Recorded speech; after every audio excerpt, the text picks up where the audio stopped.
Hello, everyone. Welcome to the CryptoCannaVerse, an international faith-based show for entrepreneurs within the 5 C's: Christ, cannabis, cryptocurrency, cybersecurity, and certified public accountants. We are entrepreneurs on a mission to help find other entrepreneurs their missing puzzle pieces. Hosted by Crystal Wampler, Alan Lau, and Jacob Livingood. The CryptoCannaVerse Show is booked through August. We are accepting, you can apply for a guest through like the end of September. We are actually booked the 1st of September, but if you'd like to reach out and apply, please do. Please reach out to Crystal at canethics.com. Today's live show is being streamed across multiple platforms, including Facebook, TikTok, Twitter, LinkedIn, Discord, and now we have it on our new YouTube channel. And then Jacob, aren't you also live streaming across a couple other channels? Yeah, it's going to be Instagram, TikTok, and 2 YouTube channels. Nice. Our network consists of business owners, Web3 launchpads, VCs, family offices, high net worth CPAs and attorneys, investors, angel investors, both in and out of Web3 and cannabis. Before we introduce our amazing speaker today, Alan, will you please present our Bible verse? Absolutely. Thank you, Crystal. Really appreciate everyone's time. Another week of CryptoCannaVerse. I know it's Father's Day. I hope you guys enjoy Father's Day weekend with your fathers. Thank you, Kirk Phillips, for joining us. Today's Bible verse comes from 2 Corinthians 5:7. For we live by faith, not by sight. I love this verse because I think one of the things that, in life we go through is like, we always want to see results. We always want to see things that happen right away in front of us. But oftentimes it's not what you see, it's what you don't see. It's by faith. It's by, trusting in the Lord and having completely faith that knowing that he will provide the way, he will be there for you. He will never forget you. Okay. He will never forget you. He will never forsake you.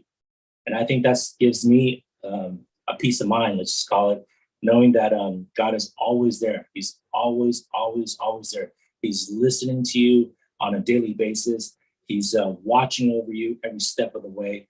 Knowing that there's times that you don't see, is the unseen is the most important. So living by faith is really, really important. So Crystal, that was a good verse. I meditated on that verse today, knowing that, hey, we have to trust, we have to believe, and we know that, he will give us, he will promise us the promised land, and will take you to green pastures. Thank you. You're welcome. Thank you, Alan Lau. That verse is beautiful. And it just reminds me of, that planting seeds and harvesting is not in the same time. So you plant your seeds and eventually they grow and then you harvest. And sometimes that takes a year, sometimes that takes 5 years, but having patience and trust in the Lord is so important. Thank you so much for sharing that. Yeah. All righty, now our introduction for our guest speaker. The CryptoCannaVerse Show presents speaker Kirk Phillips, founder of the CryptoBullseye.zone. Today, June 16th, 2023, Kirk Phillips, CPA, CMA, CFE, CBE, is the founder of the CryptoBullseye.zone, the place for crypto crash courses and coaching. He's the author of the Crypto Tax Blueprint, the AICPA Blockchain Fundamentals course, Lukka Library white papers, Coindesk articles, and numerous other publications. He's a member of the AICP Virtual Currency Task Force and regularly speaks and educates CPAs and attorneys about the crypto and blockchain space. He is also a BitAngels Philadelphia City Leader, a DeFi degen, and involved in numerous other projects. Welcome, Kirk. Hey, thanks for having me. Glad to be here today. Wonderful. So we're going to open it up for questions. Jacob, would you like to start? Sure, I'll start. Thank you, Kirk, for being here. And thank you, Crystal and Alan, for hosting this. This is awesome and allowing me to participate.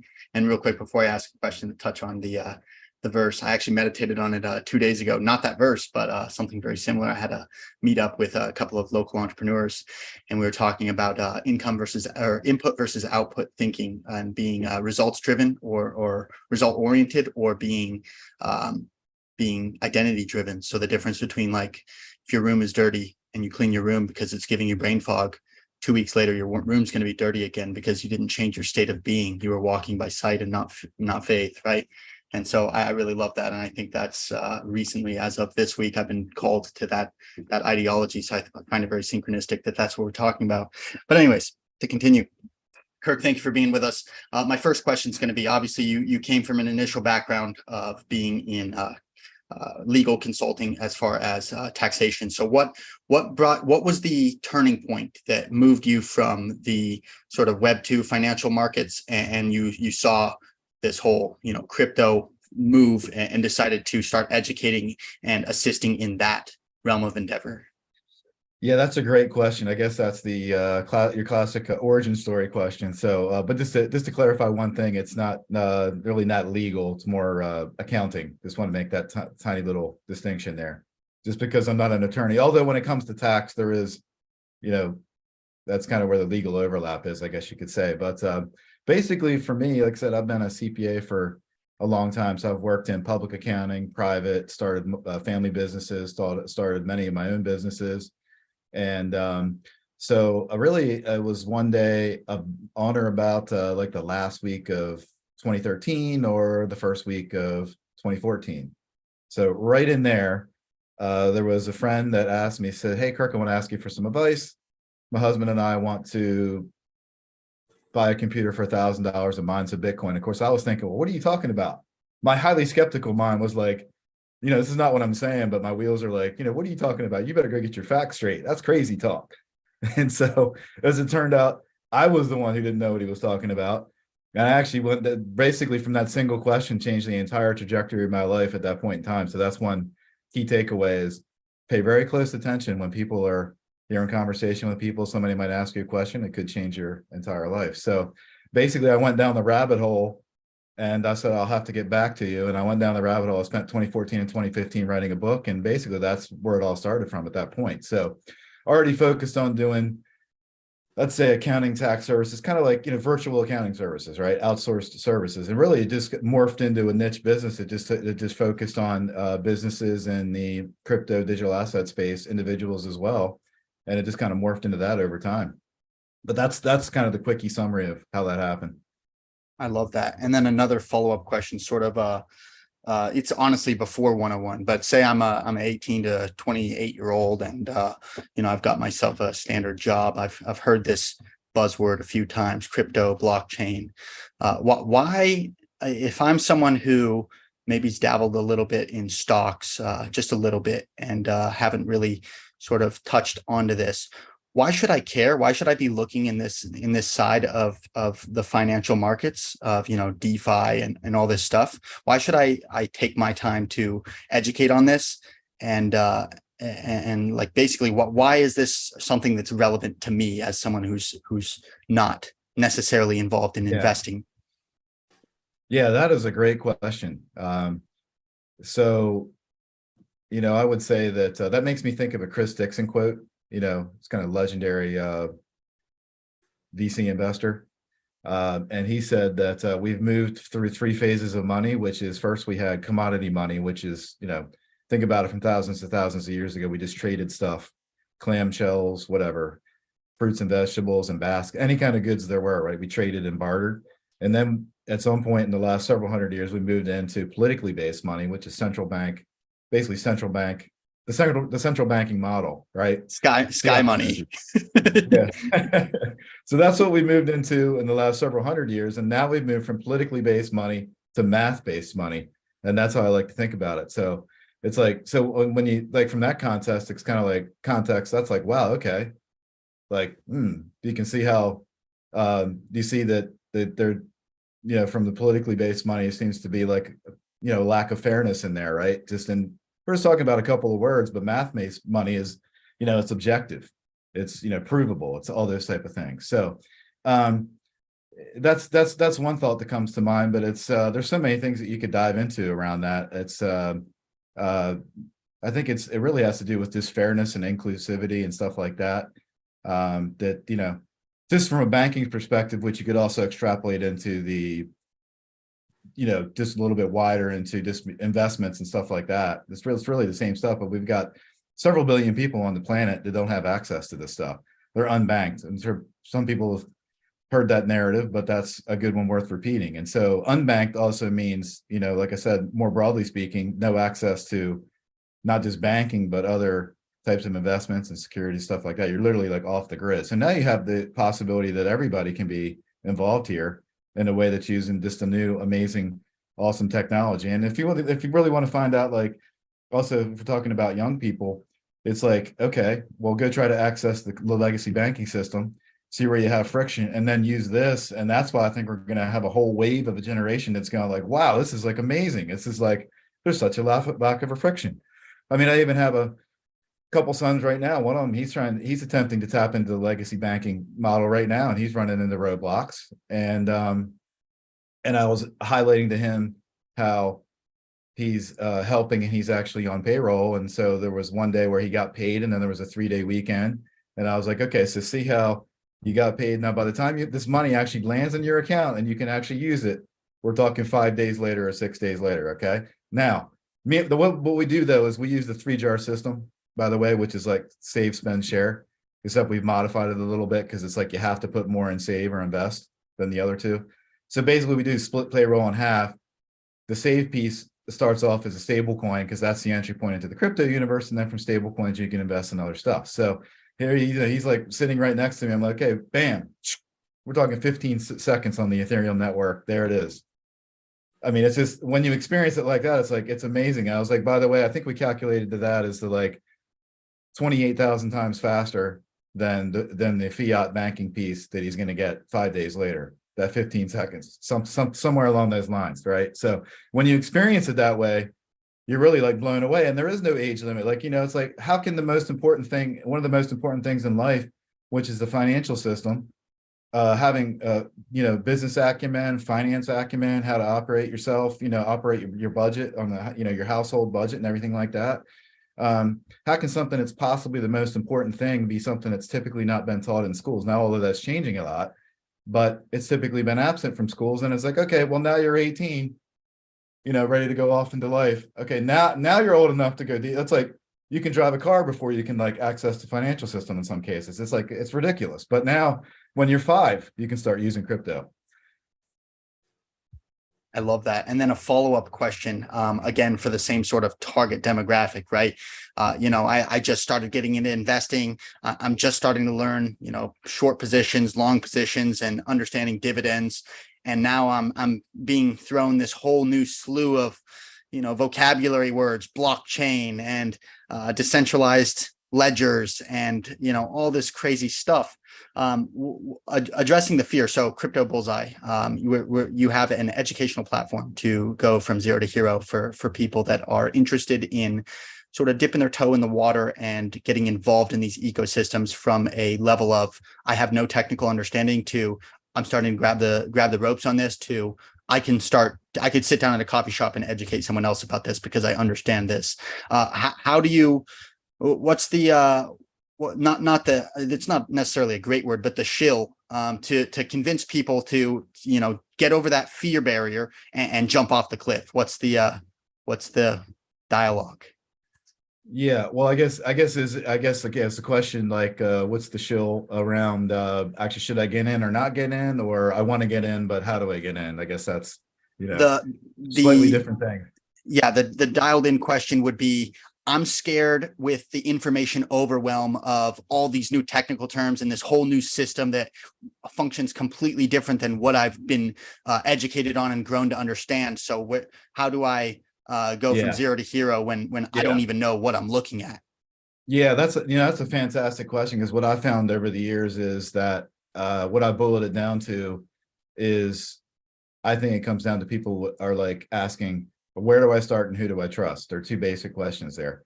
And so around that, It's like being a CPA, like the research, it's AICPA research, but basically year in and year out shows that CPAs, and I'm saying CPAs / chartered accountants, the same gold standard around the world, but that basically that category of professional is the most trusted professional of all professionals year in and year out. Now it might be slightly more than whatever's next on the list and this and that, but basically there's a high level of trust. So like, for example, if somebody is meeting someone who's a CPA for the first time, never met them before, there's the trust plateau is like already higher than it would be with somebody else, simply because you got that baked in. And so, I mean, personally, that's what I'm doing, is exploiting that, because it's like, wow, in the world of like, where do I start and who do I trust? And there's so many people out there. Well, I've got, been in the space for 10 years, probably like 20,000 hours or more experience. This is all I do is, 24/7. I got to live, eat, and breathe crypto. So it's like, let's exploit that. You can go to a place that you can trust, and then you got that box checked. And then it's like, well, where do I start? And it's just kind of building little by little by little. There's nothing here that's actually, I mean, in totality, if you're facing it from time zero, it's like, wow, this is intimidating. I want to be an expert too, if that's what somebody wanted, but it's just like one step at a time. Well, let's start with the right thing first, the first things first, and then, just keep building little by little by little, and you can build up to be an expert. It can be done, actually, I think, quickly, and to some degree easily, if you just got the right person that's teaching you how to do it. But a lot of it starts with security and having your fundamentals in place. That's the key thing. So people just want to jump in. They hear about returns and they hear about this and that, and they just want to like jump to the end of the game. No, it doesn't work that way, because you might jump in. It's kind of like the tortoise and the hare story is really what it's like.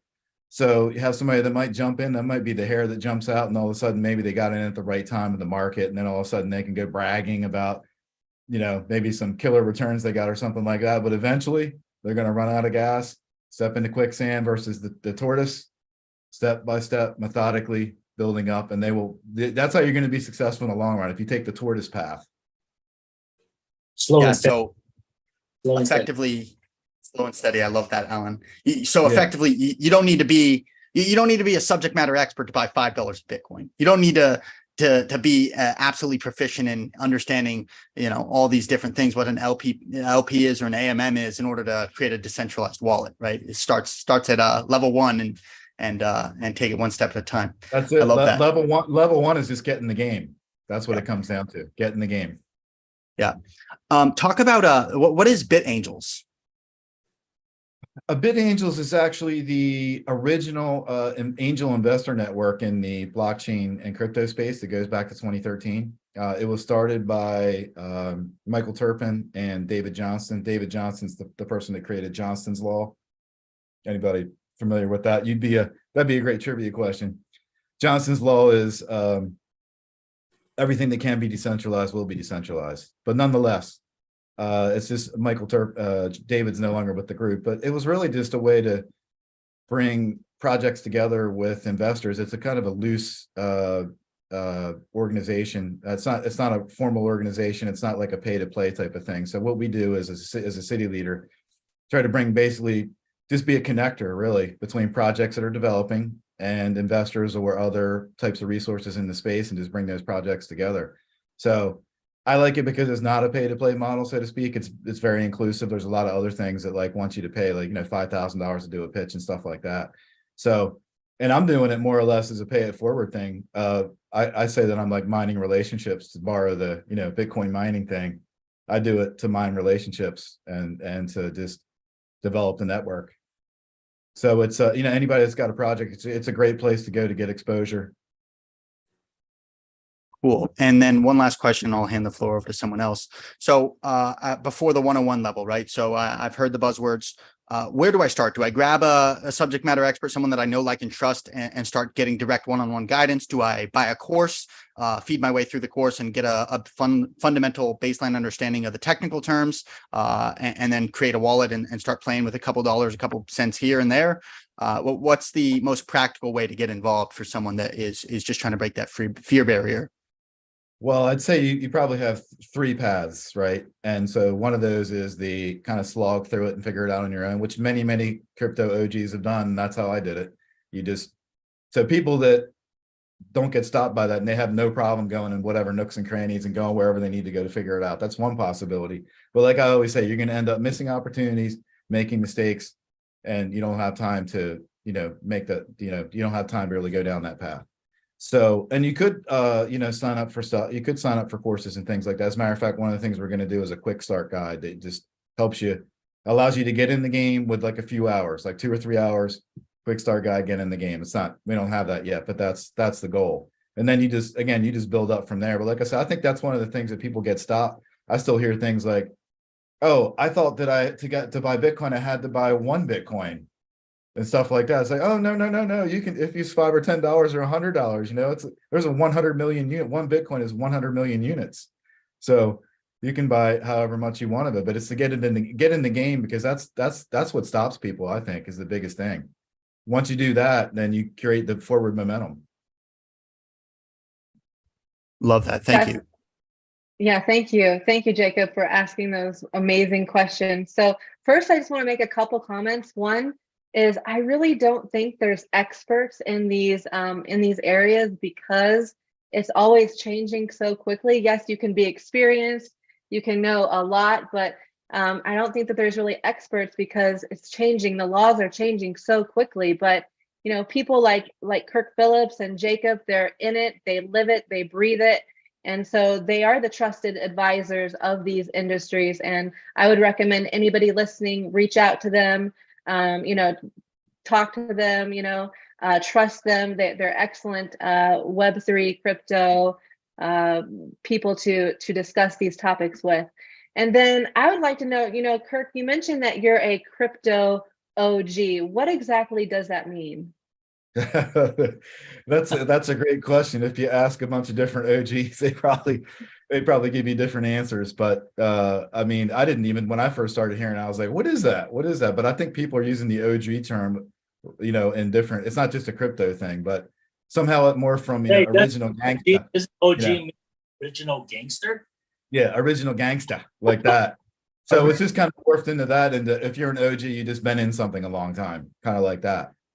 So I just kind of adopted that myself. But like, speaking to Michael Turpin, I think when he was at a conference, he did this thing like, all right, everybody stand up. All right, if you were here for the first halvening, or well, actually he started going, if you've been in it for a couple of years, sit down or whatever. He kept doing that. But he's like, all right, I think the definition, if you were back in it in 2013, at the first halvening or second, whatever that was, then you're an OG in that case. I was like, well, I think I'm in that category, because like I said, once I discovered this, it just seems like it's the right recipe for me. It just really resonates with my personality and everything. I love the technology and I love the ethos. And so I just consume it. I can't stop consuming it. So this is, like I said, all I do is live, eat, and breathe this, 24 hours a day practically. So I love that. Yeah, maybe that's the definition. Okay, that's a great definition. Yeah. Thank you for explaining that. My next question is, why are you so long on Bitcoin? Oh, that is a great question. So I've been long on Bitcoin since I'd say probably day one. And I think that over a 10-year period of time, I've never seen Bitcoin, as each and every day goes by, I've never looked at Bitcoin as the value proposition has decreased in any way whatsoever. I always see, every day I see it in slightly new, different way. Every day I see it as more beautiful. Tomorrow I'm going to see it more beautiful than I did today, and so on. And I see that it seems to me that the value proposition is always going up. It's never occurred to me as going down, and I don't see that stopping. So, it's many things there. First of all, I actually did a video called "The 5 Superpowers of Bitcoin." So I tried to spin it in a way that would be like consumable for people. But one of the superpowers is its scarcity factor. I don't think people really realize just how much of a superpower that is. So that first book that I mentioned that I wrote, I wrote a whole book, spent 2 years writing it, and got back to the place like where you first began. And it's like, oh yeah, that's right. It's a basic economic principle 101, which is as simple as, when you have a high demand and you have a low supply, there's only one thing that can happen to price. And by the way, just to be super clear, as we continue on with this, I borrowed this from somebody I saw with a post on Twitter a number of years ago, but price is the least interesting thing about Bitcoin. So just, chew on that for a second. That's how it is for me. Because a lot of people just start diving into it. Like the only thing they care about is like, how can I make as much money as possible and make as much return? And to me, it's like, I subscribe to that. That's the least interesting attribute. So we do have the scarcest asset on the planet. And, you know, we just don't have printing presses that are on 24 hours a day. Let's open another factory and make sure we have 3 shifts, because we can never make sure that our printing presses have to be in constant motion. We can never have them be in the off position. They've always got to be on. But, you know, like I said, I could go on and on about this, but it's also, I think the other thing people don't realize other than scarcity is Bitcoin is people are still trying to wrap their heads around what is it, but it's also the immutability layer, right? Because what that means is basically we have the best example that we've ever had in human history of something that can't be changed. And from a fraud examiner, you know, from auditor's perspective, accountant's perspective, et cetera, when you think about all the shenanigans that goes on and altering documents and, you know, all these types of financial shenanigans and fraud and stuff like that, it's like, oh my God, this is amazing. This is what we've been waiting for, something that can't be altered. I mean, this is phenomenal. So to me, there's the power of it being infeasible to alter the Bitcoin blockchain specifically, that there's no other blockchain that has the immutability proposition that the Bitcoin blockchain does. So that's just a few things right there. I just don't even think people understand that component. They're maybe trying to even get to the, what do you mean by how is scarcity, trying to wrap their head around that. And because people are like, oh, it's this alternate payment rail thing and stuff like that. But there's so many things about it that make it like super awesome. Like I see it newly every day. You know, I see Bitcoin in a new way every day. So I've been long from the beginning. I'm even long now. And of course I just did a blog post on this where that's why I preface it with price is the least interesting thing. Because what I did is I analyzed ARK Invest, Cathie Wood. If anybody's familiar with her, she's a legend in the legacy finance space, been around for 45 years, has ARK Invest. And the other thing is they invest in technology, not just blockchain technology, not just Bitcoin, all emerging technology, like categories I've never even heard of. And I'm like, wow, I didn't even know there was all these other amazing areas of technology. So I give them a lot of credit, and others like that who have the ability to analyze stuff using, it's like kind of like scientific methods for analyzing how you value things. So that's why I give a lot of weight in that area. And so I was long, but now it's even blew my mind away. When I studied this past week, I'm like, my mind just like exploded. And it's like, wow, it's like, so yeah, like I said, I would recommend some people actually go read that, because that's a great source. ARK Invest, it's called Big Ideas. Every year at the beginning of January, they put a white paper, a research paper out. It's called Big Ideas. So Big Ideas 2022, Big Ideas 2023. And in there, they break down what the basis is for how Bitcoin could, in just now 7.5 years, it was 8 because that was January. Now we're in the middle of 23. So in 7.5 years, the bear case for Bitcoin is $258,000. The bull case for Bitcoin is $1.48 million. And I know you've heard a lot of people have seen these articles about this, and you know, Bitcoin evangelists touting it. But when you really look at like somebody can actually come up with like a real basis for the number, then you can see it much differently. And I even think that the basis of it, even on the bull case, I'm like, look at these 7 points about market penetration in these areas. I'm like, this is the conservative. There's only one of those that I thought I didn't agree with. So that's just, I'm trying to make it short and succinct, because I could go on a while, you know, about how I'm long on Bitcoin. No, that's awesome. I actually read your recent article, your blog post as well, and I thought 1.48 million. Wow, that's crazy. And then I started going through the numbers, and it makes complete sense. So thank you so much for providing those articles for our viewers and the crypto world. It's so much needed. You know, what is your investment strategy, and what have you learned about investing in crypto? I'll start with the latter piece, which is the thing I love about investing in crypto. And like I said, been doing that since the very beginning. And the beginning for me, from going back to 2014. But to me, I tell you what it teaches is you learn everything there is to know about investing in general. I mean, you will earn some major stripes investing in crypto.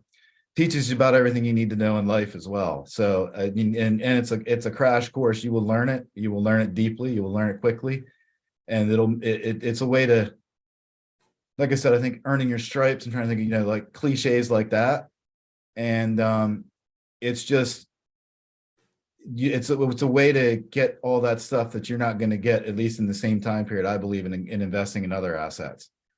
And there's a number of reasons for that, because obviously the deeper you go, you're navigating scams and hacks and fraud. It's, this is all new technology. We're still dealing with a lot of stuff is experimental in nature. And there's lots of disclosures on these apps that you're using about it being experimental. So, that's why, you just learn really quickly from it. And if you make mistakes, hopefully you're not making big mistakes, but hopefully, you make mistakes and you learn from it and stuff like that. So overall, I would just say it's taught me a lot about investing and a lot about life in a short period of time. And you can grow some really, really thick skin, because you can, like, if I told people like some of the swings and some of the stuff I've been through, and I'm sure other OGs, let's say, have been through, some people will be like, oh man, I could never do that. I don't have the appetite for that. I'm too risk averse or whatever. But I think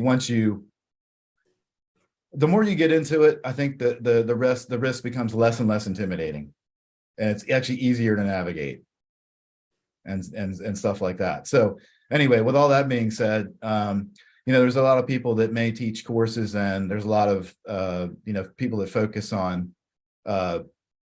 trading fundamentals and the technicals and stuff like that, and either do courses on it, or that's their thing that they tweet about.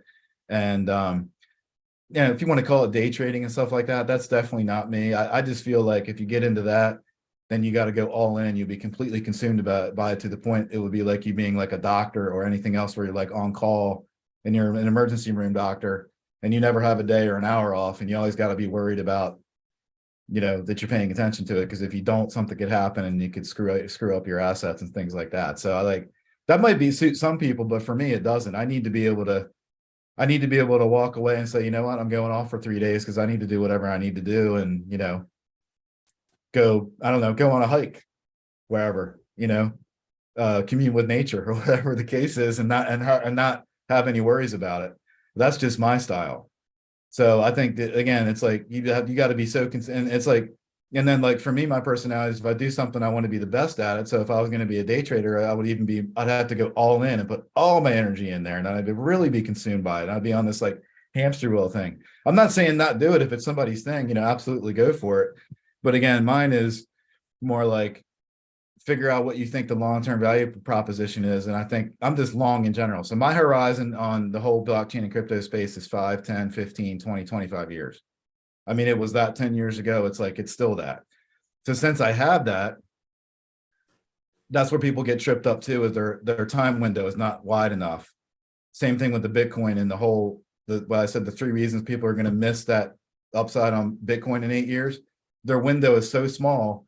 Then the narrative is, oh, well, Bitcoin's down from its high of 69,000 and now it's trading at 28,000. That's the narrative that bounced around. And to me, like I said, that's a rounding error in the long run. Like 69,000 is the same as 28,000 as far as I'm concerned. That's a teeny tiny rounding error, because my horizon is so far out, right? So I think it helps when you're long, and then you say, well, what else am I long on? Well, I think layer ones in general, like Bitcoin is a layer 1 blockchain, right? Like a foundational blockchain, Bitcoin, Ethereum, several of the other layer 1s that have emerged. So I think that several of those are going to be winners, and you can invest in something that you're long on. It's going to have long-term upside. But now we've transitioned in many of these blockchains to proof of stake blockchains, and say, well, what's that mean? Well, you could put you can buy your tokens, and then you can stake the tokens with that network, which adds security. So you're actually helping the security of the network. And then as a benefit or as a reward for doing that, you get staking rewards. So if I buy AVAX, the Avalanche blockchain, and I stake that, then I'll get Avalanche rewards back. So kind of like the legacy analogy would be obviously interest and dividends and stuff like that. So you can actually get, returns that are analogous to the things that people are familiar with in legacy finance, like I said, interest and dividends and stuff like that. And you can get that in the crypto space. So you can actually, experience the upside on your principal, right? This is whatever your tokens are you're invested in, plus you get these returns. So and it's interesting, because I don't know if there's any other asset quite like this, but if your token was to say double over a 1 year period of time, well, your principal just doubled, but now your income just doubled too. So it's like both of those things happen simultaneously. I don't know that it really exists like that anywhere. So I'd like that. You know, but then it's also like, you know, go dabble in other stuff too. Like, okay, you know what? Like, you know, there's a meme coin craze. Like there's people that just made millions of dollars on Pepe. And of course that all happened in 3 weeks. And I was like, what just happened there? Like I was on a hike. I went through the Appalachian Trail when all that stuff was going on, but I missed the whole thing. I'm like, what's going on? So you can dabble, but just dabble like little bits. You know, maybe it's like 100 or 1,000 there. And, you know, even $1,000 would have made $1 million in Pepe or whatever, for example. So you can like go risky, but it should be the more minor part of the game, I think. And the bigger part of the game is better to be, you know, look for where you can go long on something that's going to really accrue value over the long term. Go ahead, Jacob. Do you want to add into that? Yeah, I have a couple points to touch on what you said to clarify for the listeners from like my gaming brand particularly. So when we're talking about proof of stake, right? If you're involved in legacy banking, fiat banking, you know, your Bank of America's, your Chase, whatever. When you put up money in your savings account for an APY, you know, you're looking at 0.02%. Whereas when you're in an LP or an AMM, you're on a proof of stake blockchain. It's not unrealistic to see multiple percents, which is, you know, people look at that and they go, this is unsustainable. This is crazy, but actually it's not. And it's to go back onto what you said about 7 minutes ago to retouch on it to people, why reiterating why it's so vital to pay attention to this is because to go from commodity backed currency. So all these governing bodies having 1-to-1 ratios of finite commodities, your golds, your silvers, your platinums in reserve. And so all their money is backed. It's finite. It means something. It's not a Federal Reserve note. It's actual money that, you know, it's sort of just the next level of the bargaining, you know, trade and barter system. And then to go off of that system, not be backed 1-to-1, actually put in a federal petition that actually passed to take all the consumers' gold and then issue out a new issuance of reserve notes that is quite literally sky money. That's why fiat money is, you know, if they want a couple more $1 trillion, they just type 1 with a bunch of zeros behind it on a computer, click enter, and bada bing, bada boom, it exists. It's in circulation. And you don't need to be a genius with supply and demand, macro and microeconomics to know that's probably not very good for your lower and middle class individuals who are working to save. We won't go into all that, but then to go into from there, digital verifiable blockchains where you have a public ledger that anyone can look into. And, you know, Bitcoin, there's 21 million that'll ever be mined into existence. There's not going to be 22 million. There's not going to be 24 million. And by 2040, when they're all mined, that's it. You'll probably see some price stabilization there, which is why it's not unrealistic to say Bitcoin to 7 figures in the long run. Like you said, having a long enough time horizon, if you're trying to scalp 1 week trades, you're not shooting for a 6-figure Bitcoin target in 1 week, right? And so that's why blockchain makes so much sense. It's digital verifiable money, and it's not sky money that people can, even though people think because it's digital, you can't touch it. It's sky money. It's fake. It's more real than the fiat that you're using because that can just be printed into oblivion. That's right. Yeah. Yeah. And so to touch on, I don't remember the word you used. I keep thinking Murphy's Law, but that's not what you said. Murphy's Law is if something can go wrong, it will go wrong. But something law about how, you know, it can be decentralized. Johnson's Law. Okay. Another last name. Cool. But yeah, decentralized everything. So for the people that are on my gaming brand, I've only touched on DeFi gaming, so blockchain gaming and the ability to put a crypto token backed as the in-game currency so that there's actual tangible real-world financial gain for the end users playing the video game. Well, what's the difference between decentralized and centralized fundamentally? And what are some examples of different industries that we could see, maybe we don't see now, but the large overarching issues in those industries could be potentially fixed by a blockchain adoption in that industry? Yeah, that's a great question. So yes, decentralized and centralized. By the way, you just said something there, transparency. I realized I kind of missed a whole important thing that we could cover, which is the transparent aspect. Now, not everything's going to be fully transparent, but right now, most public blockchains are basically transparent public blockchains. And what's that mean? That means basically any participant can see what's going on essentially at any point in time. And actually, when frauds and hacks occurred, there's these security firms that they spotted this stuff within, you know, like seconds, even a minute, and they've already tweeted it out, and the community knows, and it can be addressed. Like the average time to detection in a fraud in the legacy sense is 18 months. It's mind-blowing. And that's, I mean, we're not even talking about the ones that are never identified. So there's so many, the value proposition of transparency and decentralized finance is amazing. So, I mean, basically in the old model, what you have is centralized power and control. That means it's a small group of people are making all the decisions. Think about the good old boys, right? The good old boys in the boardroom making decisions. That's how I think about, you know, central banking. Often been criticized for lack of transparency, stuff like that. Just a few people that have control over turning dials and so on, that affects, you know, millions of people in whatever particular country that is, or even globally like that. So now what you have is, like, again, what's brilliant about Bitcoin is that it's so widely distributed. There is no one single party that has control over this thing. It's like amazing. It's like the most perfect recipe. It's like, that's why it's so beautiful to me, because how can you have something that where you can have bad actors participate? You can have nefarious actors participate. It's transparent at the same time. There's no single person that's in control, but it's resilient and it works, and has been working effectively for 13 straight years. And you know what, that it's going to work consistently every single time, 24 hours a day, day and night. You need to use the network. It works. So like all those things together just blows my mind. You don't have that with centralized entities. And just think of, I read an article earlier, right? So as a possible fallout of the FTX exchange blow up and all the other things that happened with the Three Arrows Capital and all these crazy blowups that happened back in 21 when the market took a dive. There was another app, maybe I won't mention the app, but it was being criticized of, you know, they're on Twitter saying, oh no, we're not bankrupt. No, we're good. Everything's good over here. Meanwhile, there's a regulator that's given them a cease and desist order and said, oh, we think you've been solvent since March the 31st. And here they are, they're touting themselves, everything's fine. So it's like that kind of shenanigans that I just have zero tolerance for. And you can't get away with that in blockchain. Like your 𝐂𝐫𝐤s of the world and your decentralized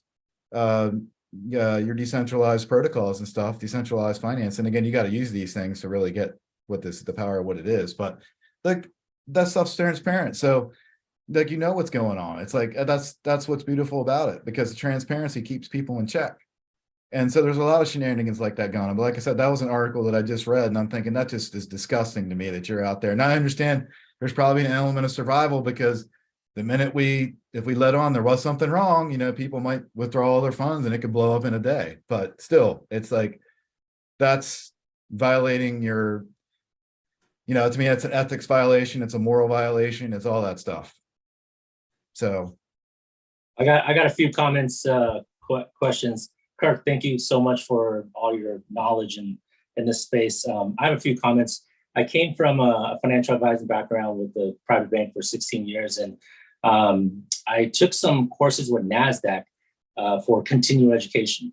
And one of the things that they are actually teaching and educating the financial advisors there on the street at these institutions is, you know, what is blockchain? What is crypto? Because I do see, and they do see, especially NASDAQ and all these institutions, they're going to start seeing financial advisors locally at your bank or at your firm or institution starting to advise or educate clients, probably within a certain level of size in the beginning, about digital assets on the platform. So I do see that that's going to be the future. So thank you for all the education that you provide, because I do see this transformation that we're going through in crypto and blockchain, and it takes a lot of, you know, people like you and everyone else here to engage, to inspire and grow and educate each other about this technology. So thank you so much. Another comment I had was, you mentioned about transparency, and coming from a banking industry, I think transparency is important, because oftentimes you hear, you know, customers coming to the bank, it's like, hey, what's going on in my account? How do I check this? What's going on? And it seems like, you know, centralized bank is really controlling how the money flows and how money works and how money gets reported over to you. Where I think now it's putting the clients and the customers who own this money, is their money, back in the driver's seat. So I truly believe that transparency is important. On top of the Federal Reserve, I think, Jake, you talked about, the printing press. I think, Kirk, you talked about the printing press. being money printed, insanely in the economy, increasing the money supply in the economy, and creating inflation. I think that's one of the things that this technology will have control over, is because there's only 21 million coins that's going to be available. We know that regulations is in the horizon, right? So I guess the question would be, when the government and Fed steps in, which they are stepping in, and try to, enter into some sort of regulation or into the framework of financial institution, because banks don't like it, right? Banks don't like, the people that are JP Morgans, the Chase, the Wells Fargo, they don't like this technology to take over the banker role, right? Because the banker role is only, a boardroom of people that makes decision on how money flows. It's kind of like the 2008 debacle. The Feds call in all the bankers in Wall Street, sat them down and say, what's going on with this real estate catastrophe and this meltdown? Okay, so that the money is only controlled by those people in the boardroom. So I feel like this is going to be a big change. But how do you feel about when regulations and when bankers come in, and Wall Street bankers come in? Like, what are your thoughts about how that framework will look like, and how would it affect the overall ecosystem? That's what I'm trying to say. Yeah, so emerging regulation and so forth. That reminds me that self-custody is something we should touch on if we can. I know we're maybe have a little bit of time left, but forgot, there you go. Actually forgot, that's one of the key elements. I was like, how could I forget about self-custody? But as far as regulation goes, banks and so forth, there's no doubt to me that all of this stuff is a major threat to all of the financial system, all of the large banks and all the other financial institutions and so on and so forth. And, it's kind of like the old saying, I don't know if it was Rothschild or, I think that's where it came from, but he who owns the gold makes all the rules.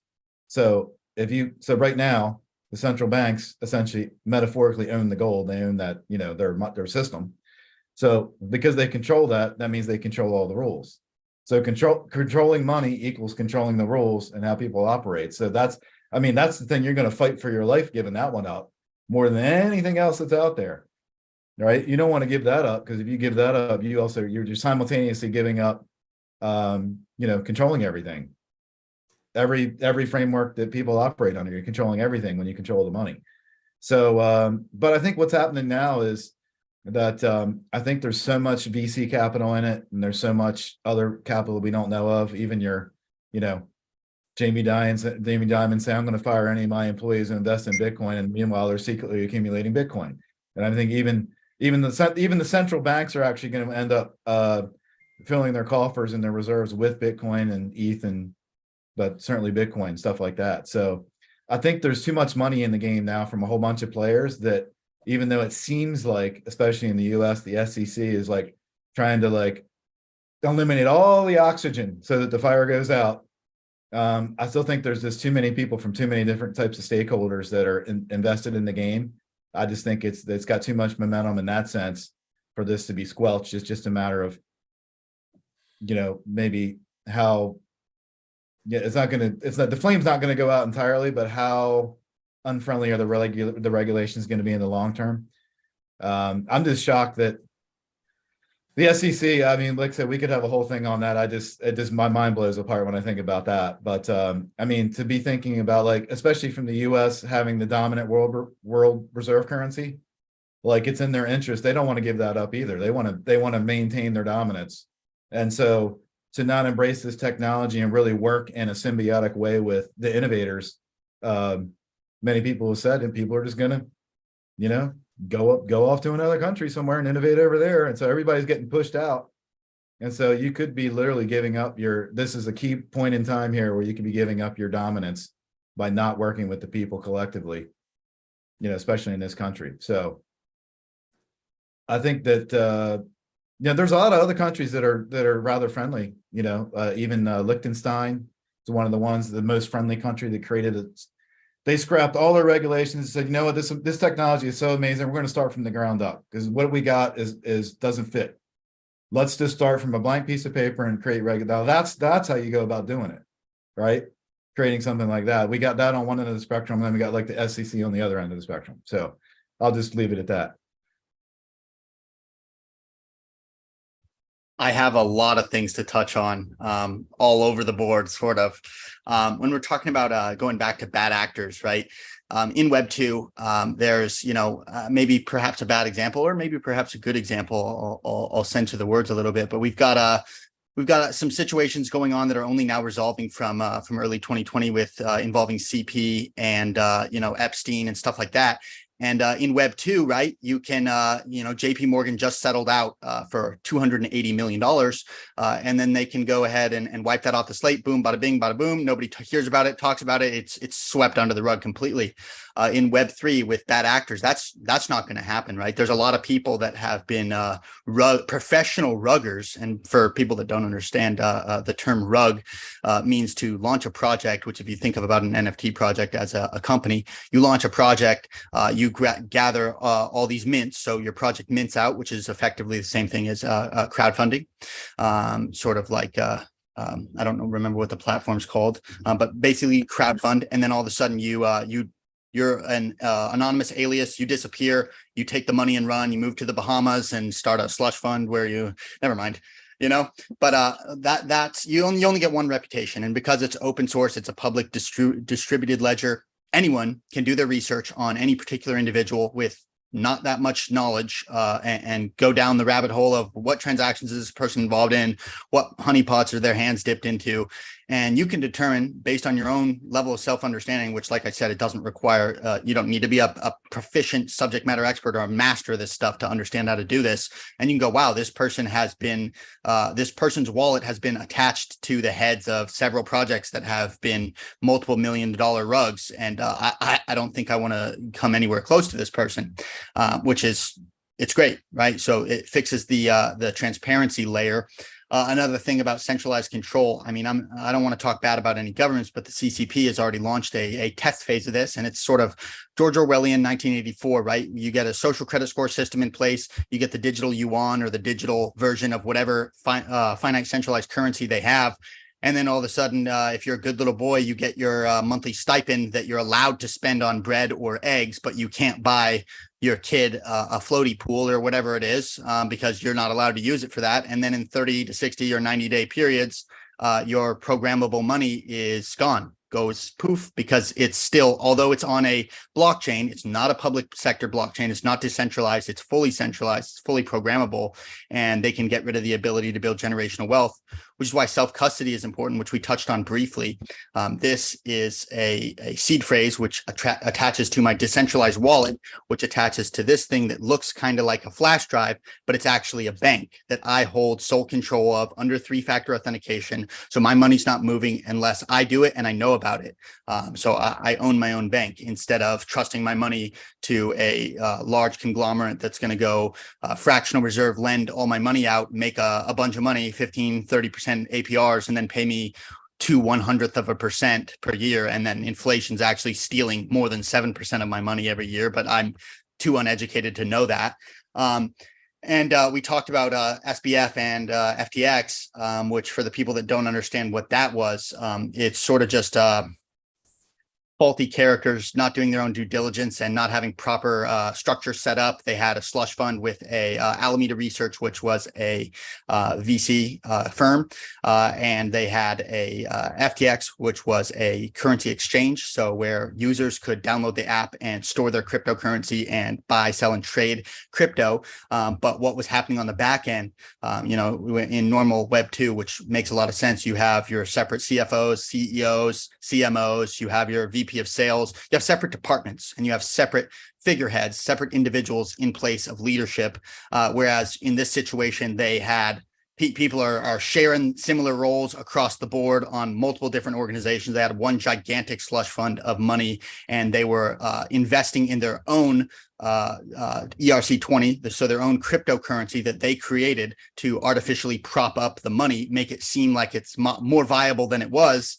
And again, with the whole transparency layer, someone does the research who also happened to be one of their primary competitors, CZ, with Binance, which we won't talk about market manipulation or what all that is. You touched on meme coins, and Elon can tweet about Doge and have a 30% spike in 24 hours, and he gets a little slap on the wrist from the SEC, a $10 million fine. Meanwhile, he made way more than $10 million.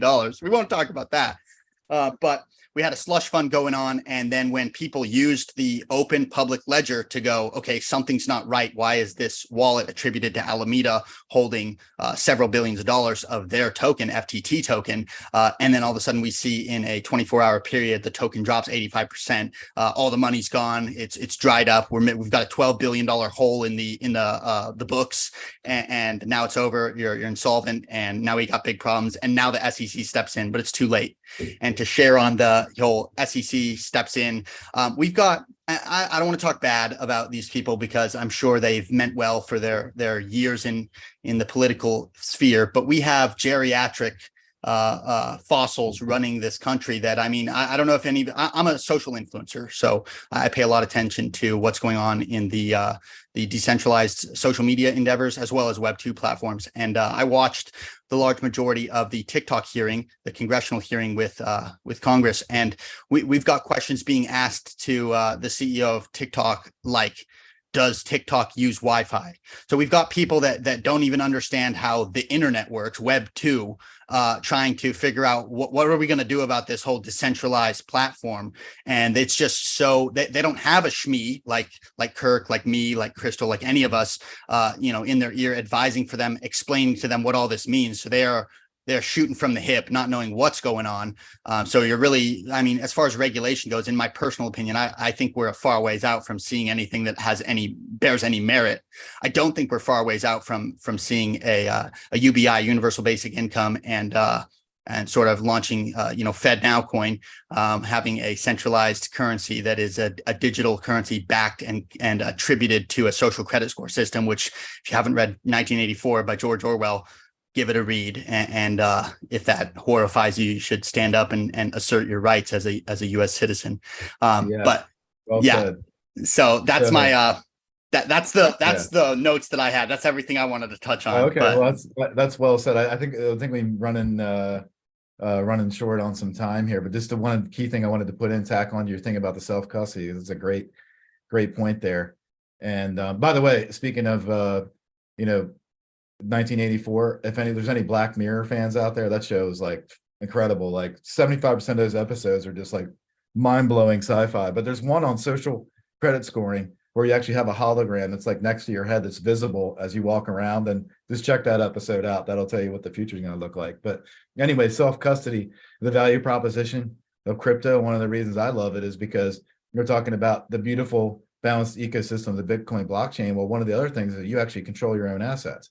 So at least, like, we basically lived in a one-choice world in legacy finance and banking, which is you either put your money in a bank or, you could put it under your mattress, but let's say that's not even an option, right? So you lived in a one-choice world. Now we have a multi-choice world, which is great.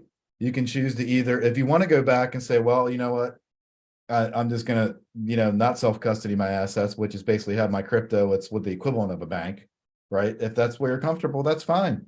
But somebody who doesn't want to choose that, I can choose to self-custody. We can all choose to self-custody here, right? And put it in a hardware wallet like Jacob showed there. So to me, that's like, this is what we've all been waiting for. Why, now this is not for everybody, but it is for me. It's like, I've been waiting for, now I can control my own assets. I'm 100% responsible for my own assets. Like, why wouldn't you want that? But that's just me. And I know it's only some people, but again, the beautiful part is you don't have to do that. You can choose. So there's a lot of choice. But in the sense that, because when you basically put your assets into the bank really owning the assets at that point, you've given up that control. And so, 2008, all you got to do is say that one word, great financial recession, great global recession. And so, basically being able to control your own assets is a huge thing. And like you said, unless you screw up, you can screw up your security, but, unless you send it, it's not going anywhere. It's up to you to be responsible for what happens with your assets. Excellent comments, you guys. Thank you again so much, Kirk, for being here. Jacob, thank you for being our guest co-host. We appreciate you so very much. And we learned so much from all of you. Alan, would you mind wrapping up in prayer? And then if everybody would mind staying on so that we can do some introductions and get to know who else has popped in here, that would be fantastic. All right, I'll close in prayer and we'll do some introductions. Heavenly and gracious Father, Lord, thank you so much for another week of CryptoCannaVerse Show, that we can glorify you by getting, like-minded individuals to help each other inspire, grow, and educate each other about, what we believe in and what we think that it will be in the future, Lord. Thank you, Lord, for putting all those people together in your midst. We know that when there's 2 or 3 people that's gathered together, you are in our midst. And you know that through all things, as long as we continue to keep God in first and in focus, Lord, you will help us. You will get us into places that you never would imagine, Lord. So, Lord, continue to bless this group, continue to protect, and want to celebrate all the fathers that are out there this weekend. May you protect the time with the family, with the friends. Lord, thank you so much for everything. We love you. In Jesus' name, pray.